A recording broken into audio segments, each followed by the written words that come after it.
తిమ్మపూర్ ఆలయానికి మరో 7 కోట్లు మంజూరు చేస్తున్నట్లు సీఎం కేసీఆర్ ప్రకటించారు. కామారెడ్డి జిల్లా పర్యటనలో భాగంగా తిమ్మపూర్ వెంకటేశ్వర స్వామి ఆలయంలో సీఎం కేసీఆర్ దంపతులు ప్రత్యేక పూజలు నిర్వహించారు.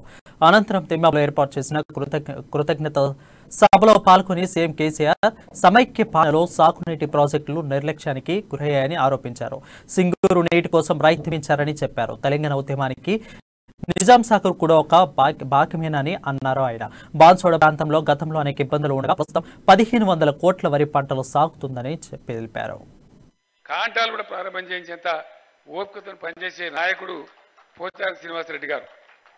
వారి నాయకత్వంలో ఈ నియోజకవర్గం చాలా బాగైంది. నేను ఇంతకుముందు పట్టణంలో వస్తుంటే రోడ్లు కూడా చూసినాను. ఈ మధ్యనే ఇక్కడ మెటర్నిటీ హాస్పిటల్కి అఖిల భారత స్థాయి గుర్తింపు వచ్చింది. నంబర్ 1 హాస్పిటల్ ఇండియాలో గుర్తింపు కూడా వచ్చింది. వారు అనేక కార్యక్రమాలు సాధించినారు. ఇంకా కూడా తప్పకుండా వారి ఆధ్వర్యంలో ఈ నియోజకవర్గం చాలా అద్భుతమైన అభివృద్ధి చెందుతుంది. వారు వయసు పెరుగుతున్నారు. నేను కూడా ముసలిని అయిపోయి నాకు ఇప్పుడు 69 వచ్చినాయి. కాబట్టి నేనున్న రోజులు మీరుండవలసింది, మిమ్మల్ని వదిలిపెట్టే ప్రశ్న లేదు. బాన్సువాడ సేవ చేయాల్సిందే. మీ మాటనే బ్రహ్మాండంలా ఉంటుంది. మీకు ఫిజికల్గా బాగాలేకున్నా మీరు చెప్తే కాదంటే వాళ్ళు ఉండరు. అనేక సందర్భాలలో మాట్లాడుతుంటే ఎక్కడ పోయి వచ్చిన సినన్ అంటే అక్కడనే ఉన్న సార్ 2-3 రోజుల నుంచి బాన్సువాడని ఎందుకున్నారు? వాళ్ళు పంట వచ్చింది కదా, కాంట పెట్టిపించినా కాంట పెట్టిపోతే కొడుకులు దళాలు మోసం చేస్తున్నారు. కాంట పెట్టగానే మళ్ళీ రేటు చక్కగా ఇస్తున్నారు.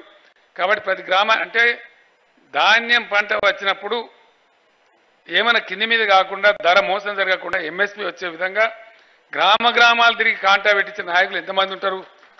ఇంత పెద్ద హోదాలో ఉన్న మంత్రిగా ఉన్నా, స్పీకర్గా ఉన్నా ఆయన్నే స్వయంగా పోయి కాంటాలు కూడా ప్రారంభం చేయించేంత ఓపికతో పనిచేసే నాయకుడు పోచారం శ్రీనివాసరెడ్డి గారు.